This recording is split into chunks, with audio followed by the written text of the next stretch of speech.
소소한 일상 속 스쳐가는 생각과 시시콜콜한 이야기를 공유합니다. 한량의 데일리 수다 방송 슬기로운 한량생활 시작합니다. 안녕하세요. 반갑습니다. 슬기로운 한량생활 진행자 한량입니다. 오늘은 이슈에 대한 이야기 해보겠습니다. 애청자 여러분들은 MBTI 성격 유형 검사를 얼마나 믿고 계신가요? 저는 일상생활에 재미를 주는 대화 소재로 그리고 즐겁게 웃어넘기는 놀이거리로 가볍게 생각했는데요. 하지만 이런 저의 생각과는 다르게 사회적으로 MBTI에 대한 이 맹신이 점점 심해지는 것 같습니다. INFP는 절대 안 뽑습니다. 얼마 전 보았던 채용 관련 기사 제목인데요.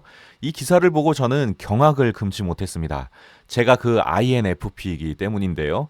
그래서 INFP는 절대 안 뽑습니다라는 기사 제목에 뭔 개소리야? 라는 말이 불쑥 튀어나오더라고요. 뭐 이런 기분 나쁜 말이 다 있나 하는 심정이었던 거죠. 그래서 오늘은 MBTI와 이 채용에 대한 이야기 한번 해보겠습니다. 옛말에 이런 말이 있습니다. 관상은 과학이다. 평소에 사람들은 그 재미로 관상에 관심을 갖지만 만약에 면접에서 관상을 보고 직원을 뽑는다고 하면 그 회사는 어떤 평가를 받을까요? 좀 비정상적이다라는 생각이 많이 드는데요. 물론 실제로 그런 루머가 있는 회사들이 있긴 합니다. 하지만 겉으로는 그런 사실을 잘 드러내지 않죠. 마찬가지로 MBTI도 그냥 재미로 가볍게 웃어넘기는 그런 이야기거리 그 이상도 이하도 아니라고 저는 생각하는데요. 왜냐하면 정식으로 전문가에게 상담을 받거나 혹은 검사를 받는 게 아니기 때문입니다. 하지만 일부 회사에서는 이렇게 재미로 보는 MBTI를 실제 채용 과정에 활용하는 경우가 있다고 하는데요. 근래 채용 과정에서 MBTI 관련 항목을 넣거나 검사지 제출을 요구하는 기업들이 늘어나고 있는 추세라고 합니다. 예를 들면 LS전선은 3년 전부터 자기소개서에 지원자의 MBTI를 쓰게 했고요. 아워홈도 지난 2021년 10월부터 자기소개서 항목으로 MBTI 유형을 기반으로 자신의 장단점 사례를 소개하시오라는 문항을 추가했다고 합니다. 그리고 지난해 수협은행은 신입 공개채용 입사지원서 자기소개서 항목에 지원자의 MBTI 유형과 장단점을 소개하고 이를 기반으로 본인과 적합하다고 생각하는 직무 분야를 작성해 달라고 요구하기도 했습니다. MBTI가 이력서와 자소서의 한 항목이 되어버린 것이죠. 더불어 일부 업체는 구인공고에서도 특정 MBTI 유형을 지원하지 못하게 배제하는 모습을 보이는데요. 한 커뮤니티에 올라온 구인공고 캡처 이미지를 보면 지원 자격 항목에 저희는 MBTI를 보고 뽑아요 라고 적혀 있고요. 이어서 E 성향이신 분 많은 지원 부탁드립니다. 단 ENTJ, ESFJ 분들은 지원 불가입니다. 그리고 I 성향이신 분들도 많은 지원 부탁드립니다. 단 INFP, INTP, INTJ 분들은 지원 불가입니다. 라고 구인공고에 대놓고 써놓았더라고요. 제가 이런 공고를 보거나 이야기를 들으면서 가장 화가 나는 부분은 제 MBTI는 INFP인데 이 INFP가 직장인으로서 최악의 평가를 받고 있다는 사실입니다. 심지어 INFP를 비하해서 CFP라고 부르는 경우도 있다고 하는데요. 내향적이고 자기만의 세계에 빠져서 현실적이지 않은 괴짜라는 이미지가 좀 강하다고 합니다. 그래서 채용 시장에서는 그닥 선호하지 않는 성격이라고 하는 거죠. 사실 이런 말들이 참 어이가 없지 않습니까? 사람 겪어보지 않고는 모르는 건데 단지 넌 MBTI가 어떻게 돼?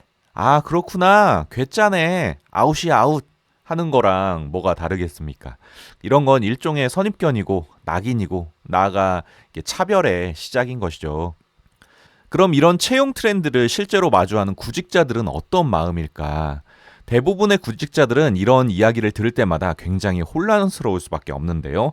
직무 관련 스펙과 실력 쌓기도 버거운데 이제는 MBTI, 성격까지 신경 써야 하기 때문입니다. 실제 구직자들의 속마음을 이해하기 위해서 기사에 포함된 인터뷰를 좀 소개하자면 이렇습니다.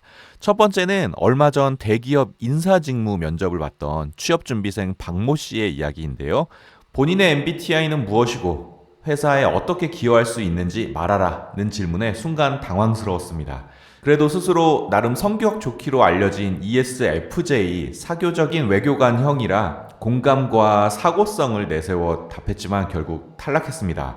옆에 앉아있던 지원자는 ESTJ 엄격한 관리자형이었는데요.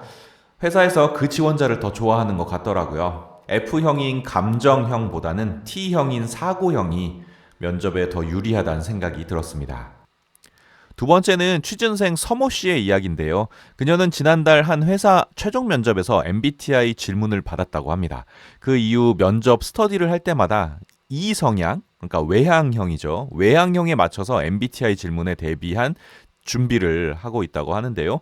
덧붙여 이런 이야기를 합니다.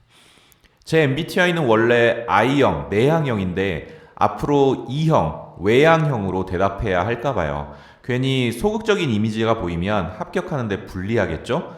회사마다 직무마다 선호하는 성향이 있다는 건 이해해요. 근데 왜 그걸 MBTI로 묻는지 모르겠어요. 사실 요즘 이런 걱정을 하는 사람이 비단 이 두 사람만은 아닌 것 같습니다.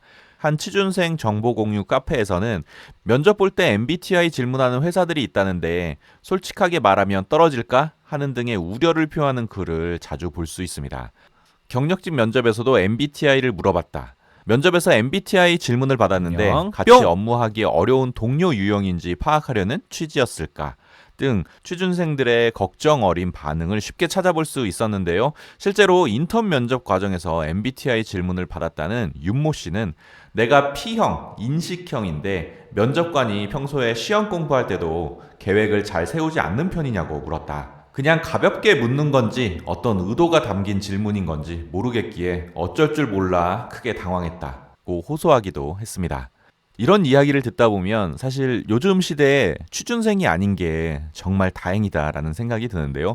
실력과 스펙뿐만 아니라 취업을 위한 성격까지도 만들어서 보여줘야 하나 하는 생각도 드는 게 사실입니다. 이런 상황에 대해 채용 담당자들은 과연 어떻게 생각하고 있을까요? 그들도 우리만큼 MBTI를 중요하게 생각할까? 지난 2022년 7월 고용노동부와 한국고용정보원은 청년 구직자들이 궁금해하는 최근 채용 트렌드 이슈에 대해서 기업 채용 담당자들의 인식을 조사한 결과를 발표했는데요. 설문조사는 500대 기업 252개, 중견기업 500개, 총 752개 기업 채용 담당자를 대상으로 실시되었습니다. 흥미롭게도 설문조사 중에 MBTI와 채용에 관련한 내용도 있었는데요. 제 개인적인 우려와는 달리 조사 결과 실제로 MBTI를 채용에 활용하는 기업은 그리 많지 않았습니다. 전체 응답 기업 752개 중에 3.1%에 해당하는 23개 기업만이 채용 과정에서 MBTI를 활용하고 있었는데요. 그래도 23개 기업은 기어코 MBTI를 직원 채용에 갖다 쓴다는 이야기죠. 그럼 채용 담당자들은 MBTI가 채용 결과에 얼마나 영향을 미친다고 생각할까요? 채용 과정에서 MBTI가 보통 이상의 영향을 미친다는 기업은 전체 응답 기업의 2.3%인 17개 기업으로 나타났습니다. 추가로 고용정보원은 이 조사의 조사 대상이 대기업과 중견기업이었던 만큼 중소기업 이하 규모의 기업에서는 MBTI 활용률이 조금 더 높아질 수도 있다고 설명을 덧붙였습니다. 그래도 통계적으로 MBTI가 채용에 미치는 영향력이 그렇게 높지 않아서 참 다행이라고 생각합니다.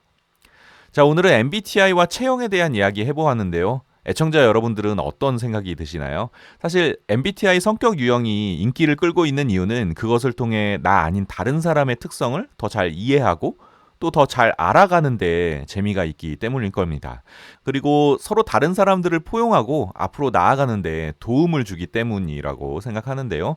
하지만 어느 순간 이 MBTI가 사람들 사이에 우열을 나누고 배제와 차별의 도구로 변질되는 것 같아서 마음이 좀 씁쓸해집니다. 오늘은 INFP는 절대 안 뽑습니다는 말에 화가 좀 나서 약간 급발진해버린 면이 없지 않아 있는데요. MBTI와 채용에 대한 애청자 여러분들의 다양한 의견도 댓글로 공유해 주시면 좋겠습니다.